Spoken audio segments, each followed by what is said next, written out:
वाजिनीवती धीनामभित्र्यवतु गणेशाय नमः सरस्वत्यै नमः श्रीगुरुभ्यो नमः हरिः ओम्। ॐ नमो भगवते रुद्राय ॐ नमस्ते रुद्रमन्यव उतोत विषवे नमः नमस्ते अस्तु धन्वने बाहुभ्यामुतते नमः यात इषु शिवतमा शिवं बभूव ते धनुः शिवा शरव्या यातवतया नो रुद्रमृडया याते रुद्रशिवा तनूरघोरा पापकाशिनी तया नस्तनुवाशन्तमया गिरिशन्ताभिचाकशीली यामि शृङ्गिरिशन्तहस्ते बिभर्ष्यस्तवे शिवान् गिरित्रतां कुरु माहि पुंसि पुरुषैं जगत्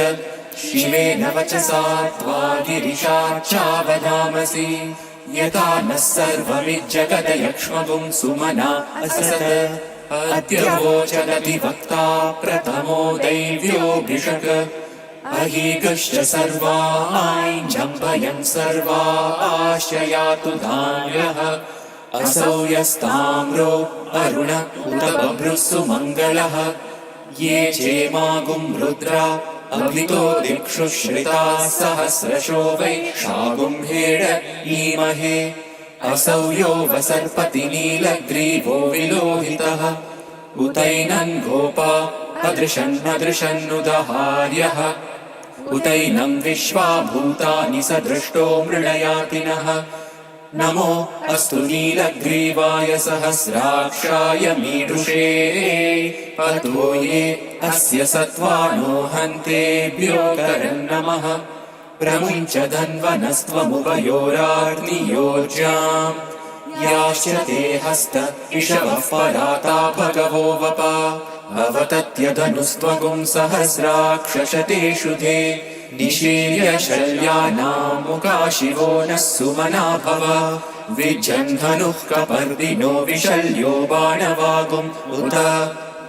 अनेशन्नस्येषव आभुरस्य निषङ्गतिः याते हेतिर्मीडुष्टमहस्ते बभूव ते धनुः तयास्मान् विश्वतस्त्वमयक्ष्मया परिभुज नमस्ते अस्वायुधायानातताय धृष्णवे उभाभ्यामुतते नमो बाहुभ्यां तव धन्वने परिते धन्वनो हेतिरस्मान् वृणक्तु विश्वतः अथो य इषुधिस्तवारे अस्मन्निदेहितम् नमस्ते अस्तु भगवन् विश्वेश्वराय महादेवाय त्रयम्बकाय त्रिपुरान्तकाय त्रिकाग्निकालाय कालाग्निरुद्राय नीलकण्ठाय मृत्युञ्जयाय सर्वेश्वराय सदाशिवाय श्रीमन्महादेवाय नमः नमो हिरण्यबाहवे सेनान्ये दिशाञ्च पतये नमो नमो वृक्षेभ्यो हरिकेशेभ्यः पशूनां पतये नमो नमः सस्पिञ्जराय त्रिशीमते पतीनां पतये नमो नमो बभ्रुषाय विव्याधिनेम्नानां पतये नमो नमो हरिकेशायोपवीतिने पुष्टानां पतये नमो नमो भवस्य हेत्यै जगतां पतये नमो नमो रुद्राय तथा विनेक्षेत्राणां पतये नमो नमः सूताय हन्त्याय वनानां पतये नमो नमो रोहिताय स्थपतये वृक्षाणां पतये नमो नमो मन्त्रिणे वाणिजाय कक्षाणां पतये नमो नमो भुवन्तये वारिवस्कृताय औषधीनां पतये नमो नमः उच्चैर्घोषाय क्रन्दयते पत्नीनां पतये नमो नमः कृत्स्नवीताय धावते सत्त्वनां पतये नमः नमः सहमानाय निर्व्याधिन आव्याधिनीनां पतये नमो नमः ककुभाय निषङ्गिणे सेनानां पतये नमो नमो निषङ्गिण इषुधिमते तस्कराणां पतये नमो नमो वञ्चते परिवञ्चते स्थायूनां पतये नमो नमो निचेरवे परिचरायारण्यानां पतये नमो नमः श्रिकाविभ्यो जिगागुंसभ्यो उष्णतां पतये नमो नमो सिमभ्यो नक्तञ्चलभ्यः प्रकृन्तानां पतये नमो नमः उष्णीषिणे गिरिचराय गुरुञ्चानां पतये नमो नमः शिशुमभ्यो धन्वाविभ्यश्च वो नमो नमः आतन्वानेभ्यः प्रतिददानेभ्यश्च वो नमो नमः आयच्छद्भ्यो विसृजभ्यश्च वो नमो नमोऽस्यभ्यो विद्यभ्यश्च वो नमो नमः आसीनेभ्यश्च यानेभ्यश्च वो नमो नमः स्वपद्भ्यो जाग्रद्भ्यश्च वो नमो नमस्तिष्ठद्भ्यो धावद्भ्यश्च वो नमो नमः सभाभ्यः सभापतिभ्यश्च वो नमो नमो अश्वेभ्यो श्वपतिभ्यश्च वो नमः नमः आव्याधिनीभ्यो विविद्यन्तेभ्यश्च वो नमो नमः उगणाभ्यस्त्रिगुंहतेभ्यश्च वो नमो नमो कृत्सेभ्यो कृत्सपतिभ्यश्च वो नमो नमो व्रातेभ्यो व्रातपतिभ्यश्च वो नमो नमो गणेभ्यो गणपतिभ्यश्च वो नमो नमो विरूपेभ्यो विश्वरूपेभ्यश्च वो नमो नमो महद्भ्यः क्षुल्लकेभ्यश्च वो नमो नमो रतिभ्यो रतेभ्यश्च वो नमो नमो रतेभ्यो रथपतिभ्यश्च वो नमो नमः सेनाभ्यः सेनानिभ्यश्च वो नमो नमः क्षत्रिभ्यः सङ्ग्रहीतृभ्यश्च वो नमो नमस्तक्षभ्यो रथकारेभ्यश्च वो नमो नमः कुलालेभ्यः कर्मारेभ्यश्च वो नमो नमः पुञ्जिष्टेभ्यो निषादेभ्यश्च वो नमो नमः इषुकृभ्यो धन्वकृभ्यश्च वो नमो नमो मृगयुभ्यश्वनेभ्यश्च वो नमो नमः श्वभ्यश्वपतिभ्यश्च वो नमः नमो भवाय च रुद्राय च नमः शर्वाय च पशुपतये च नमो नीलग्रीवाय च शितिकण्ठाय च नमः कपर्दिने च व्युक्तकेशाय च नमः सहस्राक्षाय च शतधन्वने च नमो गिरिशाय च शितिविष्टाय च नमो मीरुष्टमाय चेषुमते च नमो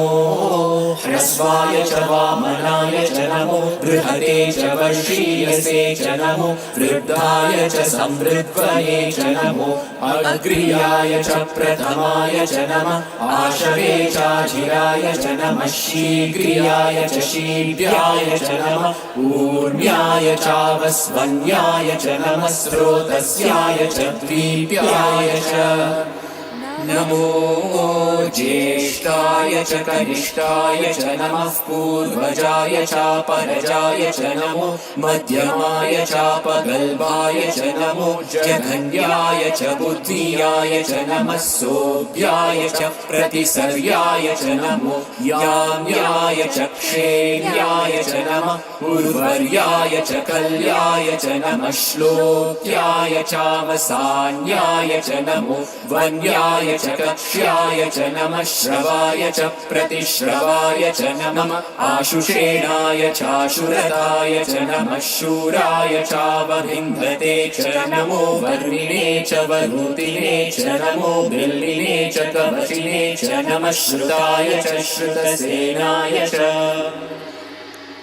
नमो दुन्दुभ्याय चाहनन्याय च नमो धृष्णवे च प्रमृषाय च नमो धूताय च प्रहिताय च नमो निषङ्गिने चेषु धिमते च नमस्तीक्ष्णेशवे चायुधिने च नमः स्वायुधाय च सुधन्वने च नमः श्रुत्याय च पत्याय च नमः काट्याय च नीत्याय च नमः सूर्याय च सरस्याय च नमो नाद्याय च वैशन्ताय च नमः कूप्याय चावट्याय च नमो वर्ष्याय चावर्ष्याय च नमो मेघ्याय च विद्युद्याय च नमः ईन्द्रियाय चातप्याय च नमो वाट्याय च रेश्मियाय च नमो वास्तव्याय च वास्तुपाय च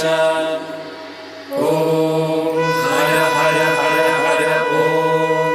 नमः सोमाय च रुद्राय च नमः साम्राय चारुणाय च नमः शङ्गाय च पशुपतये च नमः उग्राय च भीमाय च नमो अग्रे वदाय च दूरे वदाय च नमो हन्त्रे च हनीयसे च नमो वृक्षेभ्यो हरिकेशेभ्यो नमस्काराय नमः शम्भवे च मयोभवे च नमः शङ्कराय च मयस्कराय च नमः शिवाय च शिवतराय च नमस्तीर्त्याय च पूर्व्याय च नमः पार्याय च वार्याय च नमः प्रतरणाय चोत्तरणाय च नमः आधार्याय च लाद्याय च नमः षष्ट्याय च फेन्याय च नमः सिकत्याय च प्रवाह्याय च नमः हिरण्याय च प्रपत्याय च नमः किगुंशिलाय च क्षयणाय च नमः कपर्दिने च पुलस्तये च नमो गोष्ठ्याय च गृह्याय च नमः सल्प्याय च गेह्याय च नमः काट्याय च गह्वरेष्ठाय च नमो हृदयाय च निवेष्ट्याय च नमः पागुंसव्याय च रजस्याय च नमः शुष्क्याय च हरित्याय च नमो लोप्याय चोलप्याय च नमः ऊर्व्याय च सूर्याय च नमः पर्ण्याय च पर्णशद्याय च नमो पगुरमाणाय चाभिघ्नते च नमः आखिदते च प्रखिदते च नमो वह्निकेभ्यो देवानागं हृदयेभ्यो नमो विक्षीणकेभ्यो नमो विचिन्वत्केभ्यो नमः आनिर्भकेभ्यो नमः आमीभकेभ्यः द्रापे अन्धसस्पते दरिद्रनीललोहित येषां पुरुषाणाम् येषां पशूनां माधेर्मारोमो येषां किञ्चनाममत् या ते रुद्रशिवा तनु शिवा विश्वाहवेशजी शिवा रुद्रस्य भेषजी तया नो मृडजीवसे इमागुं रुद्राय तवसे कपर्दिने क्षयवीराय प्रपरामहे मतिम् यथा नः शमसद्विपदे चतुष्पदे विश्वं पुष्टं ग्रामे अस्मिन्ननातुरम् मृडानो रुद्रोतनो मयस्कृति क्षयवीराय नमसा विधेमते यच्छञ्चयोश्च मनुराय चेपिता तदश्याम तव रुद्रप्रणीतौ मानो महान्तमुतमानो अर्भकं मानमुक्षन्तमुतमानमुक्षितम् मानोवतीः पितरं मोदमातरं प्रियामानस्तनुवो रुद्ररीरिषः मानस्तोकेतनये मान आयुषिमानो गोषुमानो अश्वेषु रीरिषः वीरान्मानो रुद्रभामितो वदेर्हविष्मन्तो नमसा विधेमते आराते गोघ्न उदपूरुषग्ने क्षयद्वीराय सुन्नमस्मेते अस्तु रक्षा च नो अनिति च देव गृह्यता च नः शर्म यच्छद्विबर्हाः स्तुहि श्रुतं गर्तसदयुवानं मृगन्न भीममुपहत्नुमुग्रम्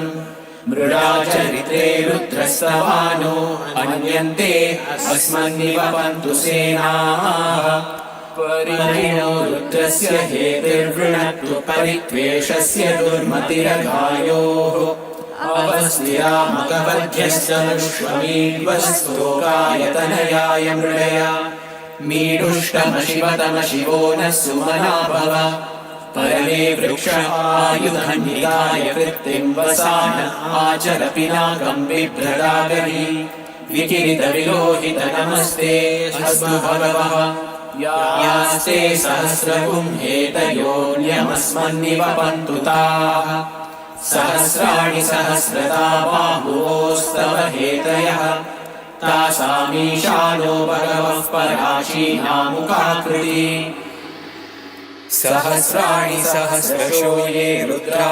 अधिभूम्याम् तेषां सहस्रयोजने धन्वानि तन्मसि अस्मिन्महत्यर्णवेऽन्तरिक्षे भवा अधि नीलग्रीवाशितिकण्ठा शर्वा अधः क्षमाचराः नीलग्रीवाशितिकण्ठा दिवगुं रुद्रा उपश्रिताः ये वृक्षेषु सस्मिञ्जरा नीलग्रीवा विलोहिताः ये भूतानामधिपतयो विशिखासः कपर्दिनः ये अन्येषु विविद्यन्ति पात्रेषु पिबतो जनान् ये पतां पथिरक्षय ऐलवृतायव्युधः ये तीर्थानि प्रचरन्ति सृकावन्तो निषङ्गिणः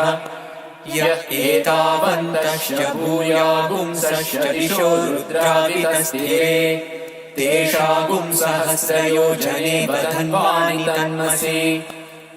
नमो रुद्रेभ्यो ये पृथिव्या येऽन्तरिक्षे ये दिवि येषामन्नं वातो वर्षमिषभस्तेभ्यो दश प्राचीर्दश दक्षिणा दश प्रतीचीर्दशोदीचीर्दशोर्वास्तेभ्यो नमस्ते नो मृडयन्तु ते यद्ग्रीष्मो यश्च नो वेष्टितं भोजम्भे ददामि त्र्यम्बकं यजामहे सुगन्धिं पुष्टिवर्धनम् उर्वारुकमिव बन्धनान् मृत्योर्मुक्षीयमामृतात् यो रुद्रो अग्नौ यो अप्सुय ओषधीषु यो रुद्रो विश्वाभुवना विवेश तस्मै रुद्राय नमो अस्तु ये ते सहस्रमयुतं पाशा मृत्यो मर्त्याय हन्तवे तान् यज्ञस्य मायया सर्वानवयजामहे मृत्यवे स्वाहा मृत्यवे स्वाहा प्राणानां ग्रन्थिरसि रुद्रो मा विशान्तकः तेनान्येनाप्यायस्व नमो रुद्राय विष्णवे मृत्युर्मे पाहि तमुष्टुहि यस्विषुः सुधन्वायो विश्वस्य क्षयति भेषजस्य यक्ष्वामहेसौ मनसाय रुद्रन्नमोभिर्देवमसुरन्दुवस्य अयं मे हस्तो भगवानयं मे भगवत्तरः अयं मे विश्वदेशजोऽयं शिवाभिमर्शनः ॐ शान्ति शान्ति शान्तिः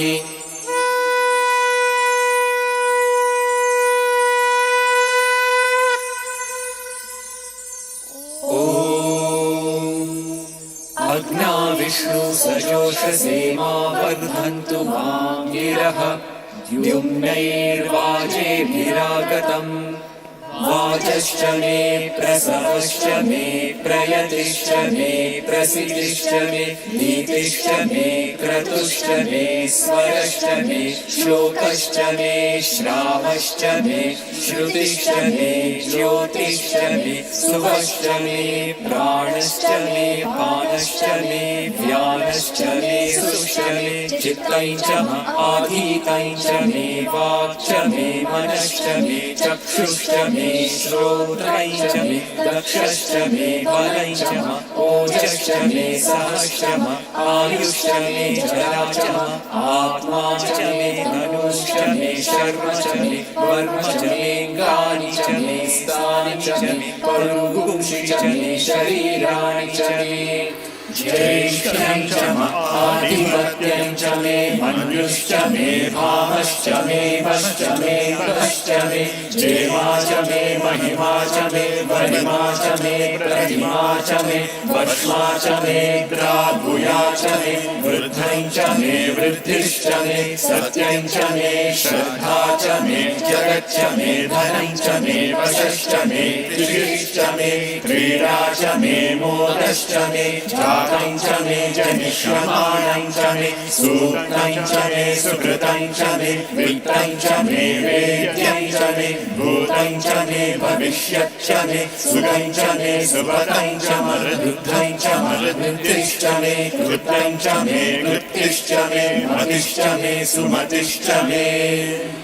क्षं च मे मयश्च मे प्रियं च मे कामश्च मे कामश्च मे सौमनसश्च मे भद्रं च मे श्रेयश्च मे वस्यश्च मे यशश्च मे भगश्च मे द्रविणं च मे यन्ता च मे भर्ता च मे क्षेमश्च मे धृतिश्च मे विश्वं च मे महश्च मे संविच्च मे ज्ञात्रं च मे सूश्च मे रसोश्च मे क्षीरं च मे रयश्च मृतं च मे मृतं च मे यक्ष्मं च मे नामयच्च मे जीवातुश्च मे दीर्घायुत्वं च मे मित्रं च मे भयं च मे सुखं च मे शयनं च मे सुषा च मे सुदिनं च मे ऊर्च मे सुवृता च मे पयश्च मे रसश्च मे घृतं च मे मधु च मे सक्तिश्च मे सपीतिश्च मे कृषिश्च मे वृष्टिश्च मे जैत्रं च औद्भिद्यं च मे रयिश्च मे रायश्च मे पुष्टं च मे पुष्टिश्च मे विभु च मे प्रभु च मे बहु च मे भूयश्च मे पूर्णं च मे पूर्णतरं च मे क्षितिश्च मे कूयवाश्च मे नैं च मे क्षुच्च मे व्रीहयश्च मे यवाश्च मे माशाश्च मे तिलाश्च मे मुद्गाश्च मे खल्वाश्च मे गोधूमाश्च मे मसुराश्च मे प्रियङ्कवश्च मे नवश्च मे श्यामाकाश्च मे नीवाराश्च मे अश्मा च मे मृत्तिका च मे गिरयश्च मे पर्वताश्च मे सिकताश्च मे वनस्पतयश्च मे हिरण्यं च मे यश्च मे सीसं च मे प्रपुश्च मे श्यामं च मे लोहं च मे क्लिश्च आपश्च मे वीरुधश्च ओषधयश्च मे कृष्णपच्यं च मे पृष्ठपच्यं च मे ग्राम्याश्च मे पशव आरण्याश्च यज्ञेन कल्पन्ताम् वित्तं च मे वित्तिश्च मे भूतं च मे भूतिश्च मे वसु च मे वसतिश्च मे कर्म च मे शक्तिश्च मे अर्थश्च एमश्च इतिश्च मे गतिश्च मे अग्निश्च इन्द्रश्च मे सोमश्च इन्द्रश्च मे सविता च इन्द्रश्च मे सरस्वती च इन्द्रश्च मे पूषा च इन्द्रश्च मे बृहस्पतिश्च इन्द्रश्च मे मित्रश्च इन्द्रश्च मे वरुणश्च इन्द्रश्च मे त्वष्टा च इन्द्रश्च मे धाता च इन्द्रश्च मे विष्णुश्च इन्द्रश्च मे श्विनौ च इन्द्रश्च मे मरुतश्च इन्द्रश्च मे विश्वे च मे देवा इन्द्रश्च मे पृथिवी च इन्द्रश्च मेऽन्तरिक्षं च इन्द्रश्च मे द्यौश्च इन्द्रश्च मे दिशश्च इन्द्रश्च मे मूर्धा च इन्द्रश्च मे प्रजापतिश्च इन्द्रश्च मे अग्निश्च मे रश्मिश्च मे लाभ्यश्च मे विपतिश्च उपागुंश्च मे दर्यामश्च ऐन्द्रवायवश्च मे मैत्रावरुणश्च आश्विनश्च मे प्रतिप्रस्थानश्च मे शुक्रश्च मे मन्त्री च आग्रहणश्च मे वैश्वदेवश्च मे ध्रुवश्च मे वैश्वानरश्च ऋतुग्रहाश्च मे त्रिग्राह्याश्च ऐन्द्राग्नश्च मे वैश्वदेवश्च मे मरुद्गीयाश्च मे माहेन्द्रश्च आदित्यश्च मे सावित्रश्च मे सारस्वतश्च मे पौष्णश्च मे पात्नीवतश्च मे आर्योजनश्च मे इद्मश्च मे वर्हिश्च मे वेदिश्च मे धिष्णियाश्च मे सृजश्च मे चमसाश्च मे ग्रावाणश्च मे स्वरवश्च उपरवाश्च मे ऋषभणे च मे द्रोणकलशश्च मे वायव्यानि च मे पूतवृच्च आधवनीयश्च आग्नेयीध्रं च मे हविर्धानं च मे गृहाश्च मे सदश्च मे पुरोडाशाश्च मे पचताश्च मे वभृतश्च मे स्वगाकारश्च मे अग्निश्च मे धर्मश्च मेऽर्कश्च मे सूर्यश्च मे प्राणश्च मे श्वमेधश्च मे पृथिवी च मे दितिश्च मे दितिश्च मे द्यौश्च मे शक्वरीरङ्गुलयोदिशश्च मे यज्ञेन कल्पन्तामृतश्च मे साम च मे सोमश्च मे यजुश्च मे दीक्षा च मे तपश्च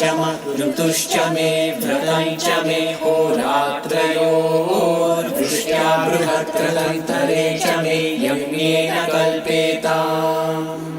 गर्भाश्च मे वत्साश्च मे त्रयविश्च मे त्रयवी च मे द्वितीयवाच्च मे द्वितीयौही च मे पञ्चाविश्च मे पञ्चावी च मे त्रिवत्सश्च मे त्रिवत्सा च मे तुर्यवाच्च मे तुर्यौही च मे पष्ठवाच्च मे पष्ठौही च उक्षा च मे वशा च वृषभश्च मे वेहच्च मे नड्वाई च मे धेनुश्च आयुर्यज्ञेन कल्पताम् प्राणो यज्ञेन कल्पताम् अपानो यज्ञेन कल्पताम् व्यानो यज्ञेन कल्पताम् चक्षुर्यज्ञेन कल्पताम् श्रोत्रं यज्ञेन कल्पताम् मनो यज्ञेन कल्पताम् वाक् यज्ञेन कल्पताम् आत्मा यज्ञेन कल्पताम् यज्ञो यज्ञेन कल्पताम् एकाच मे तिस्रश्च मे पञ्च च मे सप्त च मे नव च एकादश च मे त्रयोदश च मे पञ्चदश च मे सप्तदश च मे नवदश च एकविंशतिश्च मे त्रयोविंशतिश्च मे पञ्चविंशतिश्च मे सप्तविंशतिश्च मे नवविंशतिश्च एकत्रिंशच्च मे त्रयस्त्रिंशच्च मे चतस्रश्च मे षोडश मे द्वादश च मे षोडश च मे विंशतिश्च मे चतुर्विंशतिश्च मे अष्टाविंशतिश्च मे द्वात्रिंशच्च मे चत्रिंशच्च मे चत्वारिंशच्च मे चतुश्चत्वारिंशच्च मे अष्टाचत्वारिंशच्च मे वाजश्च प्रसवश्चापि च क्रतुश्च सुवश्च मूर्धाश्च व्यश्रियश्चान्त्यायनश्चान्त्यश्च भुवनश्च भुवनश्चाधिपतिश्च ॐ शान्ति शान्ति शान्तिः ॐ यदक्षरपरभ्रष्टं मात्राहीनं तु यद्भवेत् तत्सर्वं क्षम्यतां देव नारायण नमोऽस्तु ते विसर्गबिन्दुमात्राणि पदपादाक्षराणि च न्यूनानि चातिरिक्तानि क्षमस्व साईश्वर अपराधसहस्राणि क्रियन्ते हर्निशं मया दासोऽयमिति मां मत्वा क्षमस्व साईश्वर अन्यथा शरणं नास्ति त्वमेव शरणं मम तस्मात् कारुण्यभावेन रक्ष रक्ष साईश्वर हरिः ॐ तत्सत् श्री साईश्वरार्पणमस्तु स्वस्ति प्रजाभ्यः परिपालयन्तां न्यायेन मार्गेण महीमहीषाः गोब्राह्मणेभ्यः शुभमस्तु नित्यं समस्तलोकाः सुखिनो भवन्तु समस्तलोकाः सुखिनो भवन्तु समस्तलोकाः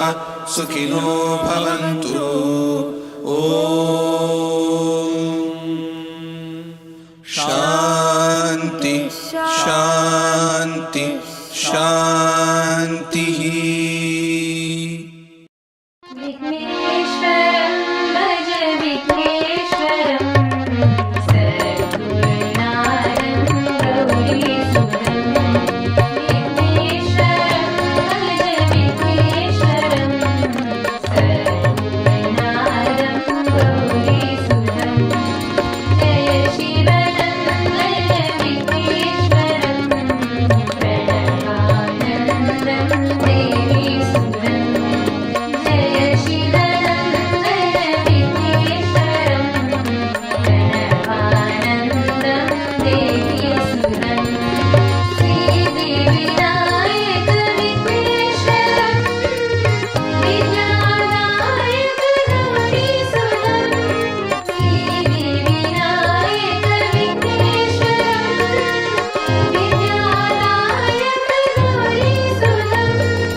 श्रीकरी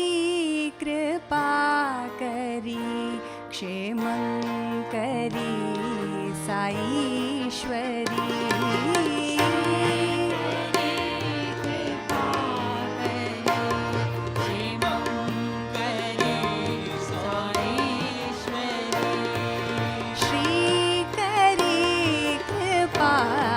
करी क्षेमं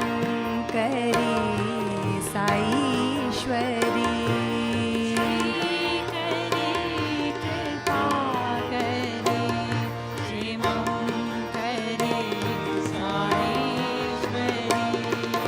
शङ्करी अभयङ्करी शुभङ्करी साईश्वरी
साई बाबा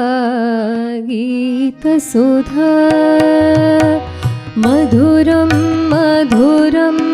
आनन्दम् साई बाबा गीतसुधा मधुरं मधुरम् आनन्दम् साई बाबा गीतसुधा मधुरं मधुरम् आनन्दम् साई बाबा गीतसुधा मधुरं मधुरम् आनन्दम् साई बाबा गीतसुधा मधुरं मधुरम् आनन्दम् साई बाबा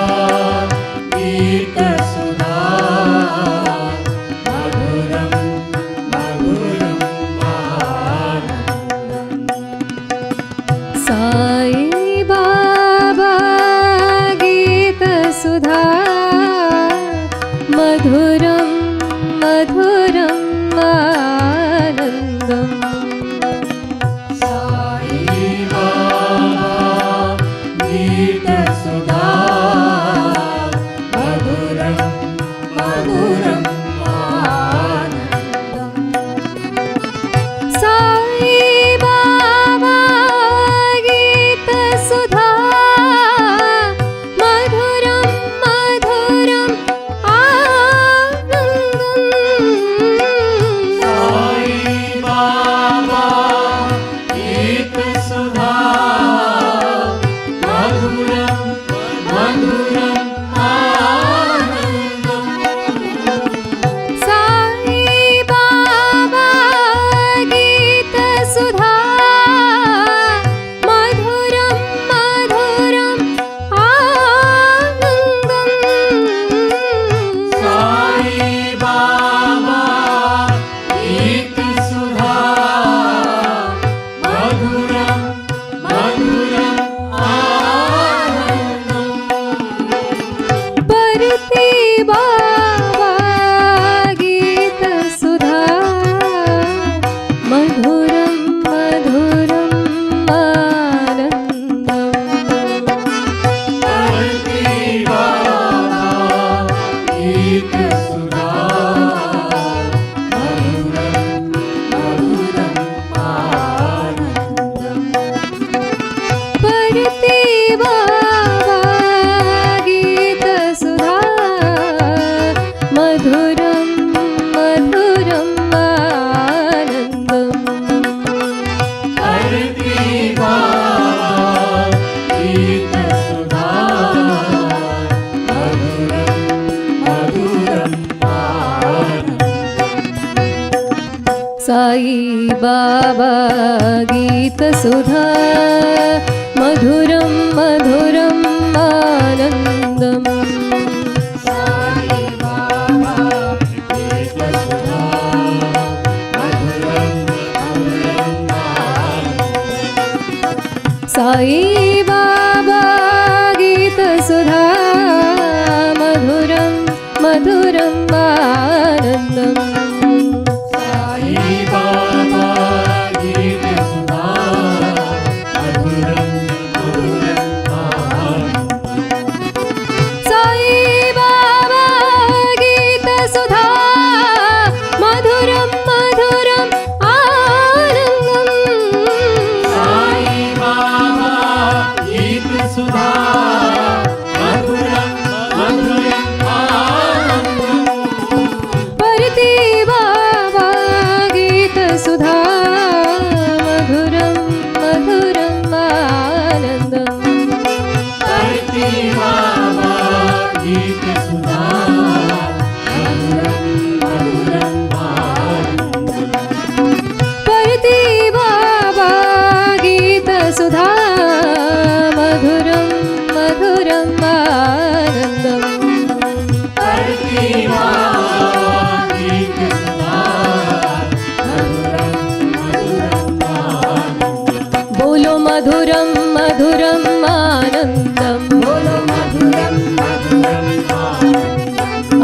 मधुरं मधुरम् आनन्दम्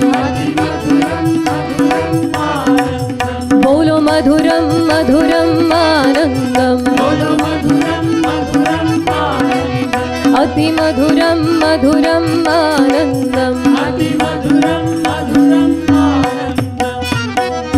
साई बाबा गीतसुधा मधुरं मधुरम् आनन्दम्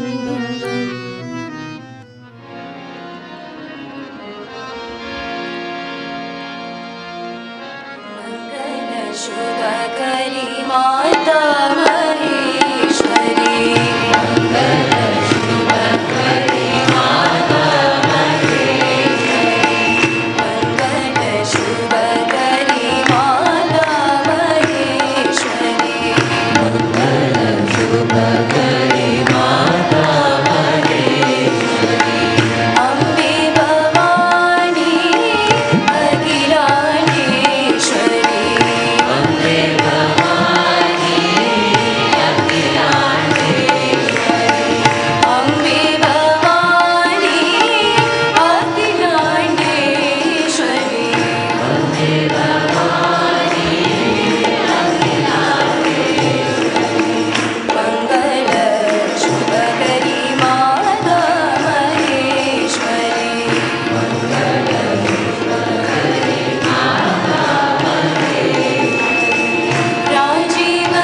विठला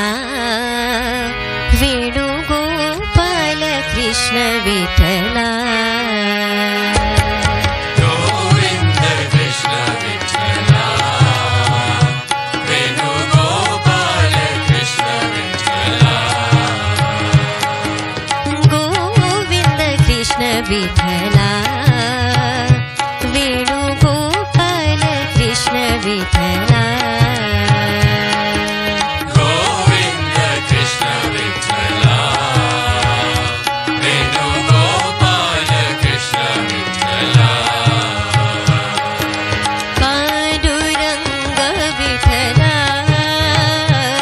जय पंढरीनाथ विठला पांडुरंग विठला जय पंढरीनाथ विठला पांडुरंग विठला जय पंढरीनाथ विठला पांडुरंग विठला जय पंढरीनाथ विठला गोविंद विठला गोपाल विठला गोविंद विठला गोपाल विठला गोविंद विठला गोपाल विठला गोविंद विठला गोपाल विठला पांडुरंग विठला जय पंढरीनाथ विठला पांडुरंग विठला जय पंढरीनाथ विठला पांडुरंग विठला जय पंढरीनाथ विठला पांडुरंग विठला जय पंढरीनाथ विठला गोविंद कृष्ण विठला वेणुगोपाल कृष्ण विठला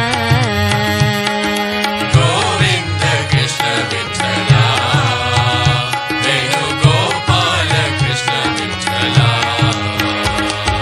पांडुरंग विठला जय पंढरीनाथ विठला पांडुरंग विठला जय पंढरीनाथ विठला गोविंद विठला गोपाल विठला गोविंद विठला गोपाल विठला पांडुरंग विठला जय पंढरीनाथ विठला पांडुरंग विठला जय पंढरीनाथ विठला विठ्ठल विठ्ठल पांडुरंगा विठ्ठल विठ्ठल पांडुरंग विठ्ठल विठ्ठल पांडुरंगा विठ्ठल विठ्ठल पांडुरंग विठ्ठल विठ्ठल पांडुरंगा विठ्ठल विठ्ठल पांडुरंग विठ्ठल विठ्ठल पांडुरंगा विठ्ठल विठ्ठल पांडुरंग विठ्ठल विठ्ठल पांडुरंगा विठ्ठल विठ्ठल पांडुरंग विठ्ठल विठ्ठल पांडुरंगा विठ्ठल विठ्ठल पांडुरंग विठ्ठल विठ्ठल पांडुरंगा विठ्ठल विठ्ठल पांडुरंग विठ्ठल विठ्ठल पांडुरंगा विठ्ठल विठ्ठल पांडुरंग गोविंद कृष्ण विठला वेणुगोपाल कृष्ण विठला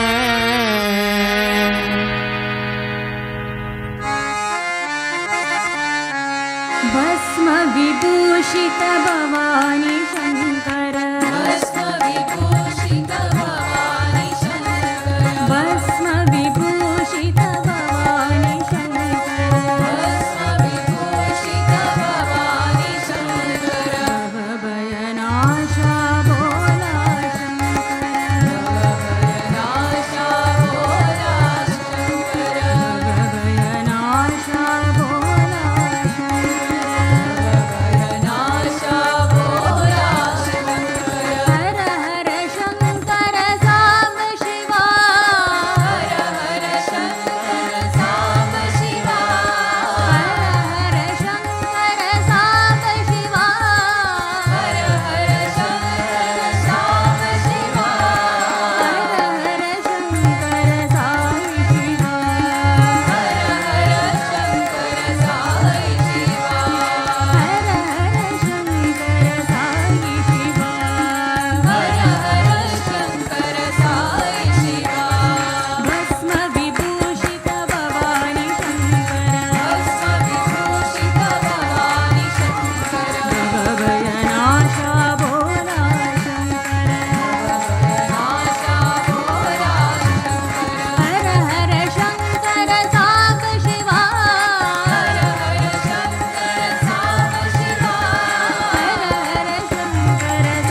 वनमाली राधारमण गिरिधारी गोविन्द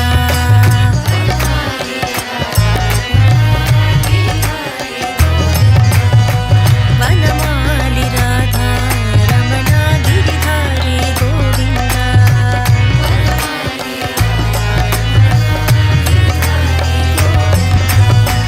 नीलमेघ सुन्दर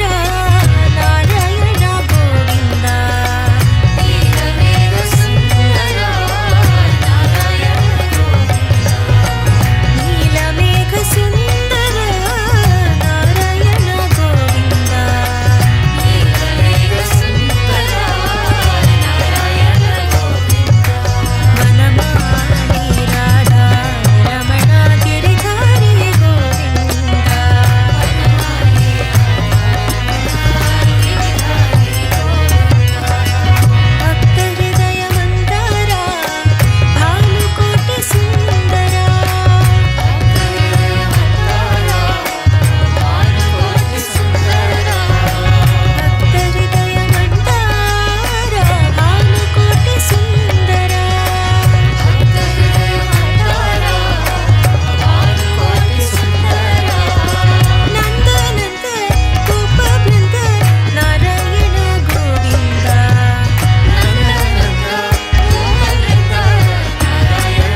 असतो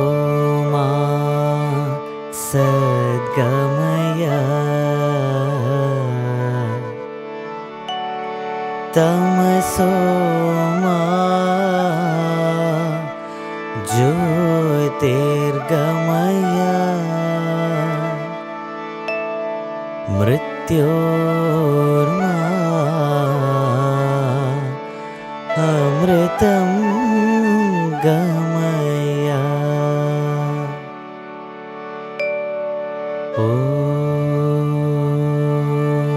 ॐ शान्ति शान्ति शान्तिः। ఈ కలియుగ ప్రభావం చేత Due to the influence of Kali Yuga, the present age of darkness, ఈ యొక్క చదువు సంధ్యల చేత because of modern education, కేవలము స్త్రీలంటే ఒక ఆటబొమ్మలుగా వారు భావిస్తూ ఉన్నారు. men consider women as play toys. కాదు కాదు, No, no.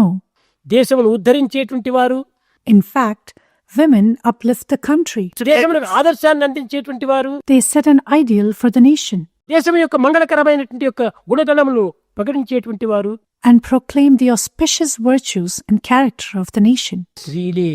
They are women alone. ఈ సత్యాన్ని వారు గుర్తించుకోవడానికి ప్రయత్నించడం లేదు. Men are failing to recognize this truth. గుర్తించినప్పటికీ వారు దానిని ఏమాత్రం కూడా లక్ష్యం చేయటం లేదు. Even when they recognize this truth, they pay no heed to it. ఇదే పురుషుల యొక్క అలక్ష్యము. This is the true negligence of men. కేవలం స్త్రీలను ఒక వంటవారిగా, ఒక వంటింటి అధికారిగా భావించుకొని అనుభవించుకొని ఈ యొక్క సంతోషాన్ని అనుభవిస్తూ కేవలం స్త్రీల యొక్క శక్తి సామర్థ్యాన్ని మర్చిపోతూ వచ్చారు. They treated women only as cooks, considered them as only the heads of the kitchen, enjoyed while forgetting the power and potential of women. ఆ స్త్రీ వంటగదిలో ఉండడానికి మూల కారణం ఏమిటి? What is the main reason for women to remain in the kitchen? ఇల్లాలు ఆ పేరుకు తగినటువంటి సార్థకతను సాధించే నిమిత్తమై ఆ ఇంటిలో వంటలనంత వండుకొని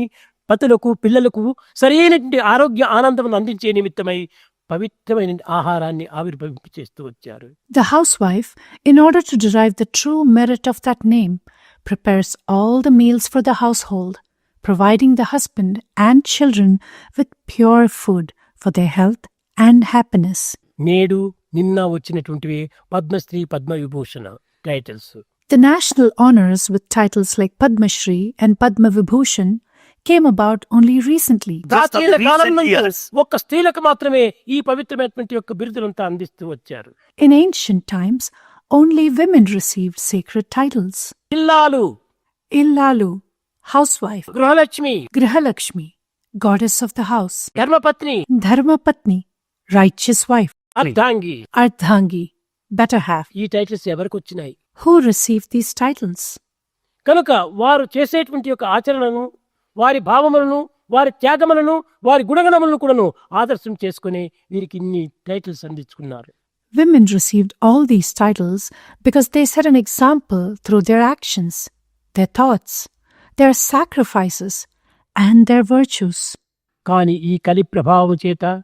But due to the influence of this age of Kali, ఉద్యోగములు చేయ యువతులందరూ పోగా గృహకృత్యములు తీర్చు గురులేరి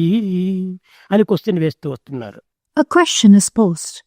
If all the women leave home to do the jobs, where are the women to perform the household duties? ఆలు మొగలిరువురును ఆఫీసులకు పోగా ఇంటిని పోషించు యువతులేరి. If a husband and wife go to work, who will take care of the home? పరబాలురకు నేర్ప పాఠశాలలకేగ తమ బాలురకు నేర్పు తల్లులేరి. If mothers go to school to teach other children, who will teach their own children? కాల్చేబట్టి పురుషుల వలె పోగా వంట ఇంటిని దుద్దు వనితలేరి. If they carry files and books and go to offices like men, where are the women to tend to the kitchen? చేత గలుగు ఇబ్బంది తీరిన Although the financial problems have been solved, తలెంత ఉండుగాక. yet there remain so many shortcomings at home. ఈ యొక్క కేవలము డబ్బు కొరత కోసం మనం పాటుపడుతున్నారే కానీ గృహం యొక్క పేరు ప్రతిష్టల కోసం ఎవరూ పాటుపట్టలేదు. They are struggling only to earn money, but no one is striving for the reputation and honor of the home. స్త్రీ తప్పక చదవాల్సిందే. Women must study for sure. చదువుకోవాలి. ఆ చదివిన చదువును ఆచరణలో పెట్టాలి. ఆచరణలో పెట్టినటువంటి దాన్ని ఇతరులకు అందించడానికి ప్రయత్నం చేయాలి. Women should study, put into practice what they have learned, and try to share it with others. వీళ్ళు చదవకూడదని, వీళ్ళు అధికారులు కాకూడదని, వీరు ఆఫీసులు పోకూడదని, ఈ విధమైనటువంటి ఒక నిబంధనలు కేవలం స్వార్థంతో నిపించినటువంటివి. Some, due to their selfishness, put restraints saying that women should not get an education, that they should not become officers, and that they should not go to offices. దాన్ని పరిపాలించడానికి తగినటువంటి ఒక శాంతి భద్రతలు స్త్రీల యందే ఎక్కువగా ఉంటున్నాయి. The qualities of peace and security required to govern the world are found more in women. త్యాగ భావంలే కాదు, ప్రేమ భావం కూడా వారిలో ఉట్టి పడుతుంటాయి. Not only are these feelings of sacrifice prominent in them,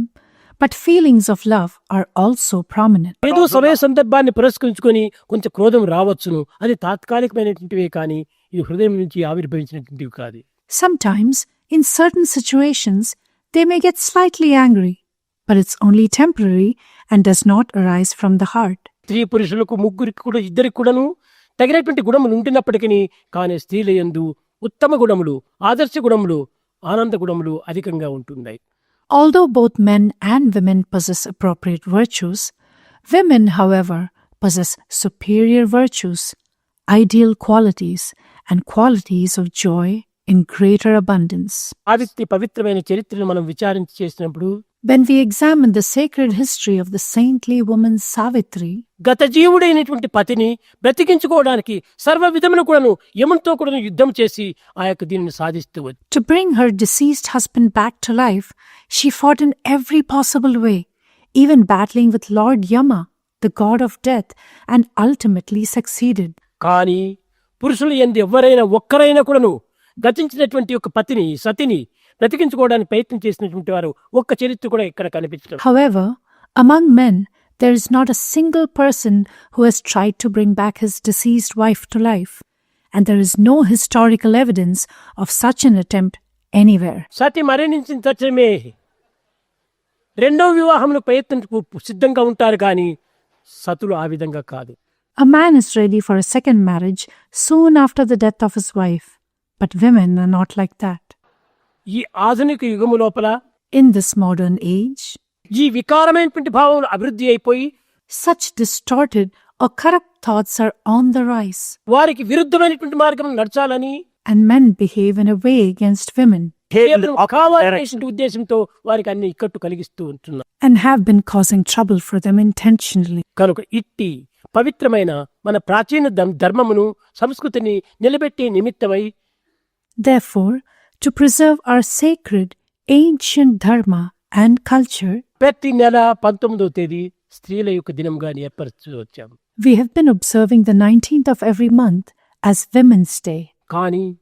కేవలం నియమించటమే కాదు, But it is not just about scheduling. చాలా మంది స్త్రీలు దీన్ని అనుసరించి ఆనందించి దీనికి తగినటువంటి ఉత్సాహ ప్రోత్సాహాలు అందిస్తూ వచ్చారు. Many women, following this, have been enjoying it and providing the appropriate encouragement and inspiration for it. అనేక మంది ఈ రంగంలో పాల్గొంటున్నారు. Many women are involved in the activities of this event.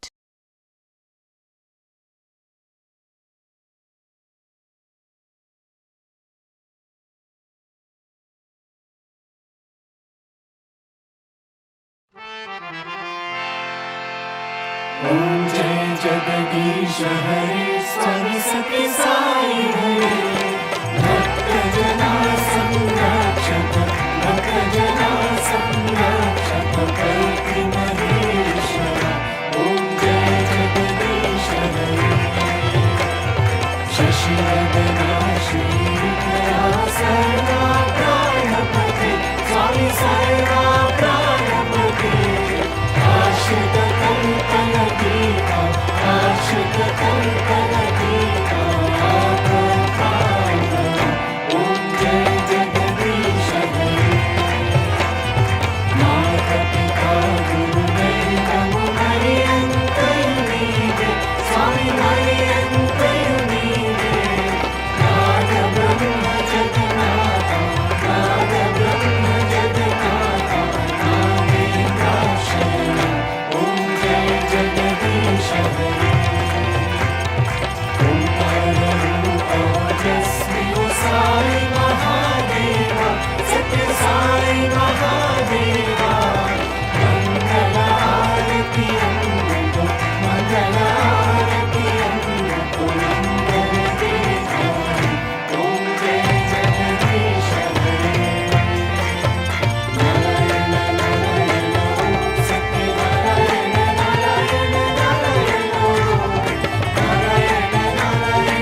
परमं पवित्रं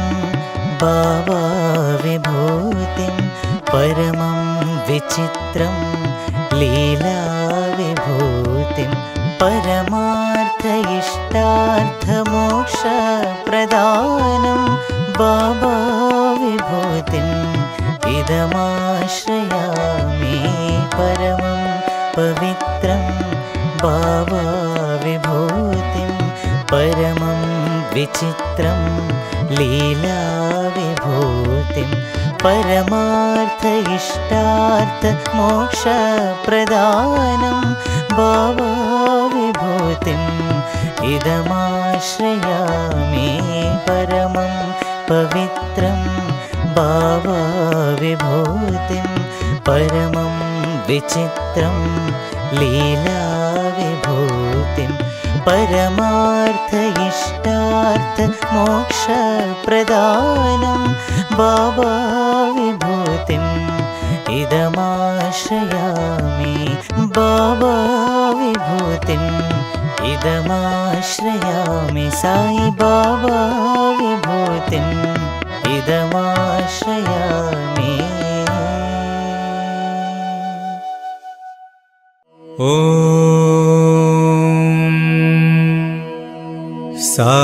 साईश्वराय विद्महे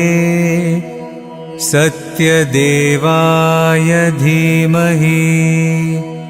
तन्नः सर्वप्रचोदयात्। ॐ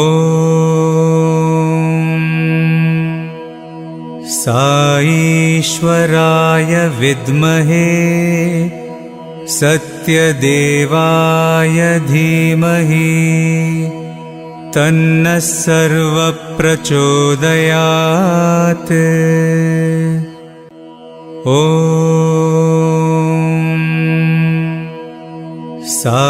साईश्वराय विद्महे सत्यदेवाय धीमहि तन्नः सर्वप्रचोदयात्। ॐ